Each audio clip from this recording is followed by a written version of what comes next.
ada pembatasan pemikiran bagi orang Muslim itu. Misalkan saya mau lihat atau mau baca miliknya orang Kristen gitu kan, tapi itu dilarang oleh orang Muslim. Semua yang ada di dalam agama Islam itu hampir semuanya itu adalah sebuah kebohongan.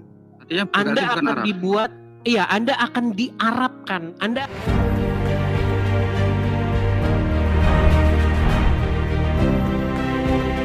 Selamat malam Bang Endis. ya, Bang Bening Embun, Anda Muslim, Bang? Muslim? Muslim. Kita kasih tepuk tangan dulu teman-teman ya. Oke, gini Bang, ini forum diskusi ya Bang ya, seperti tema di atas nih Bang ya, diskusi Islam dan Kristen. Apa gerangan yang mau Anda diskusikan malam hari ini Bang? Gini, selama saya jadi Muslim itu kok betul kata Bang Edis ya, ada pembatasan pemikiran bagi orang Muslim itu.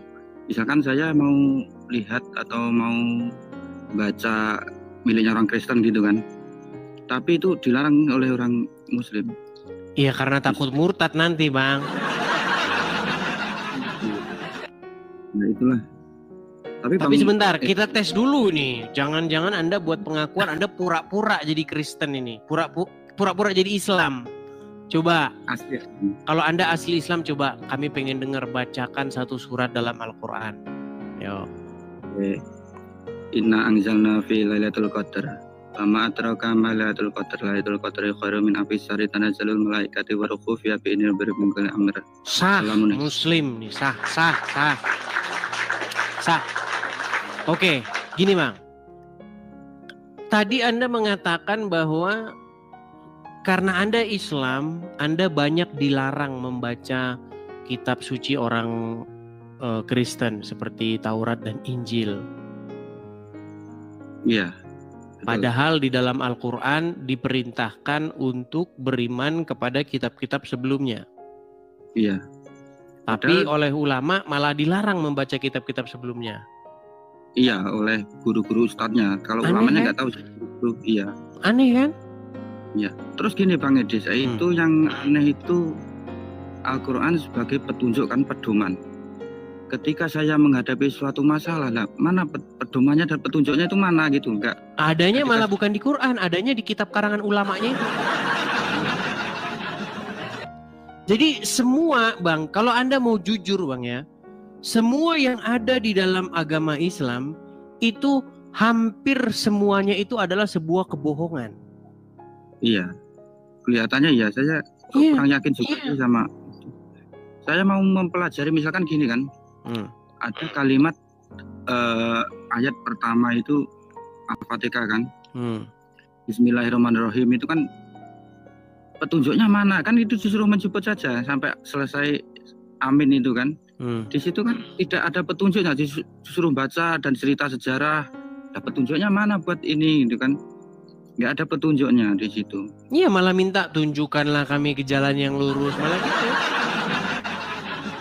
Terus di dalamnya itu kan aku pernah baca atau sampai selesai ya artinya kan. Saya kan kalau katanya kan kalau Muslim ini nggak boleh menafsirkan sendiri, harus belajar nahwu, shorof, terus apa itu balaghah itu kan. Mantik. Kapan selesainya wong diajarin terus tajwid terus itu. Sampai apa itu kan. Itu yang saya bilang, orang Islam habis waktunya Bang belajar tajwid, belajar balaghah, nahwu, shorof, habis. Udah keburu mati duluan. Belum sempat baca artinya, padahal artinya di situ tunjukkanlah kami jalan yang lurus. Kalau di Kristen gimana Bang itu?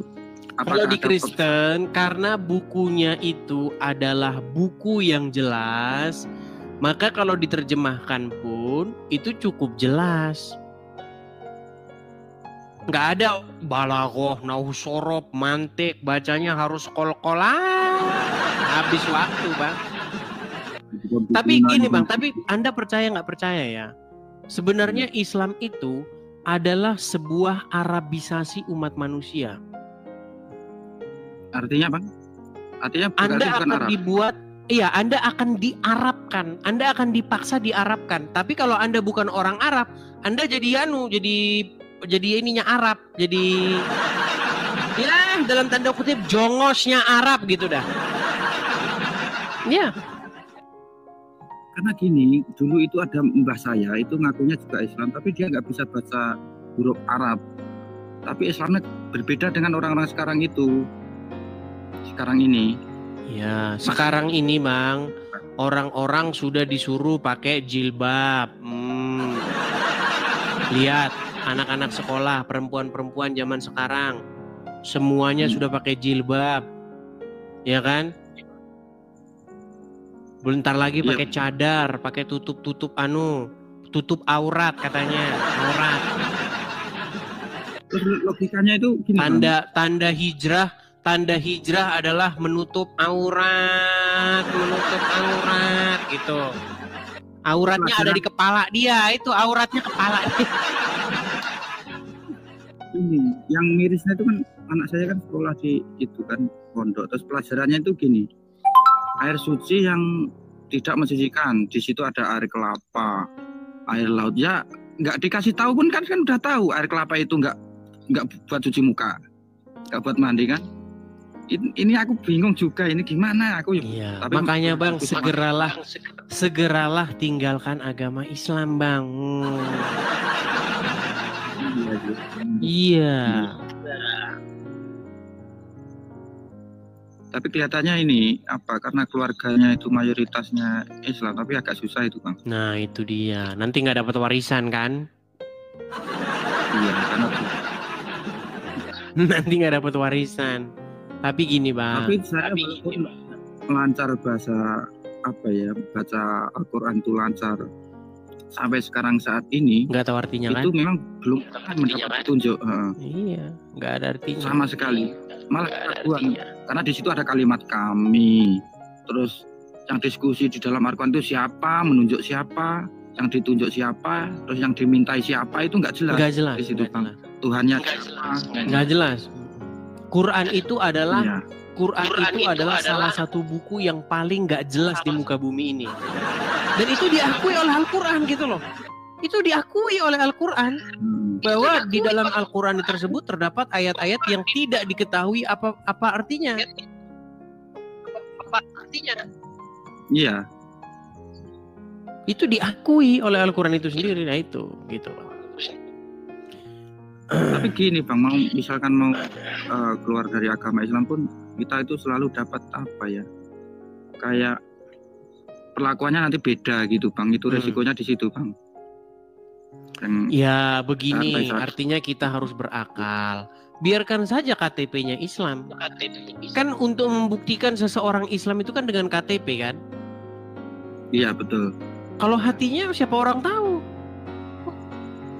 Saya gitu hatinya enggak ke situ, enggak Islam hati. Biarin saja KTP-nya saja yang Islam biar dapat warisan. Kalau orangnya jangan saya sudah bilang, biarlah KTP saja yang Islam, orangnya jangan gitu. Karena semakin mendalami itu saya semakin apa ini jangan-jangan buatan manusia yang katanya wahyu. Sudah jelas. Gitu kan? Sudah pasti itu jelas. Karena acak-acakan di situ. Gitu Bang. Oke, gitu aja Bang Bening Embun. Ya. Oke, gitu. Ya ini namanya sebuah perjalanan. Semoga lambat laun nanti Anda semakin mantap untuk memutuskan untuk meninggalkan agama Islam. Sehingga biarlah KTP Anda saja yang Islam, tetapi hati Anda bukan Islam lagi. Seperti itu. Oke? Suara keras tak selalu benar. Reaksi Nusantara bukan soal siapa menang, tapi siapa yang masih mau berpikir.